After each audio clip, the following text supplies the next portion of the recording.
айлықты растау керек па, историяға қарай ма дейді. Сәлеметсіз бе? Егер де сіз аралық займмен алып жатқан болсаңыз, онда міндетті түрде айлығыңызды растау керек болады, табыс көзді растау керек болады. Және де міндетті түрде несиелік тарихқа банк көңіл аударады. Егер де несиелік тарихыңыз нашар болса, онда ипотеканы рәсімдей алмайсыз. Бірақ оны білу үшін міндетті түрде бірінші банкке келіп біліп кетіңіз сіздің несиелік тарихыңыздың хал жағдайын. Ал егер де сіздер депозиттеріңізге дұрыстап жинақтап, депозиттеріңіз кем дегенде 3 жылғы болса, онда сіздер тұрғын үй займмен аласыздар. Яғни деген сөз, сіз 5%-мен аласыздар.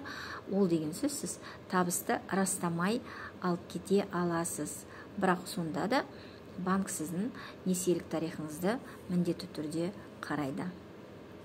Ипотека бойынша бүкіл сауалды менің аккаунтымнан біле аласыздар. Сондықтан жазылуды ұмытпаңыздар.